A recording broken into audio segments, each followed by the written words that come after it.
স্বপ্ন সেটা নয় যেটা তুমি ঘুমিয়ে দেখো, স্বপ্ন সেটা যেটা তোমাকে ঘুমোতে দেয় না। সূর্যের মতো দীপ্তিমান হতে হলে প্রথমে তোমাকে সূর্যের মতোই পুড়তে হবে। যদি তুমি তোমার কাজকে স্যালুট করো, দেখো তোমায় আর কাউকে স্যালুট করতে হবে না। কিন্তু তুমি যদি তোমার কাজকে অসম্মান করো, অমর্যাদা করো, ফাঁকি দাও, তাহলে তোমায় সবাইকে স্যালুট করতে হবে। যারা হৃদয় দিয়ে কাজ করতে পারে না, তাদের অর্জন অন্তঃসার শূন্য। উৎসাহহীন সাফল্য চারিদিকে তিক্ততার উদ্ভব ঘটায়। প্রতিদিন সকালে এই 5টা লাইন বলো। আমি সেরা, আমি করতে পারি, সৃষ্টিকর্তা সবসময় আমার সঙ্গে আছেন, আমি জয়ী, আজ দিনটা আমার।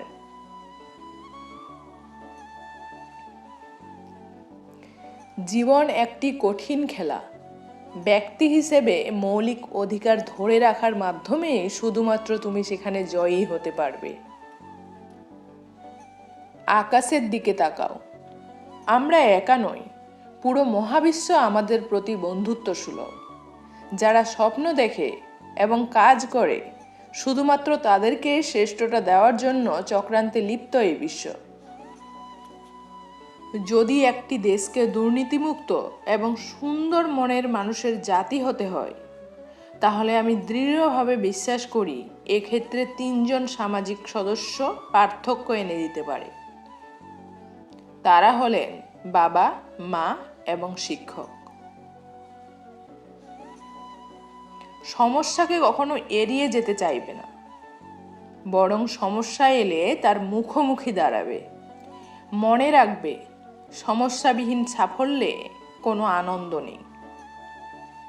সব সমস্যার সমাধান আছেই।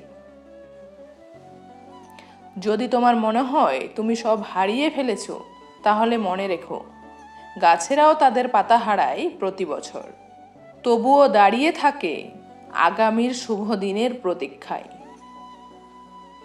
স্বপ্ন দেখতে শেখো, কারণ স্বপ্ন না দেখলে তুমি কখনোই সফল হতে পারবে না।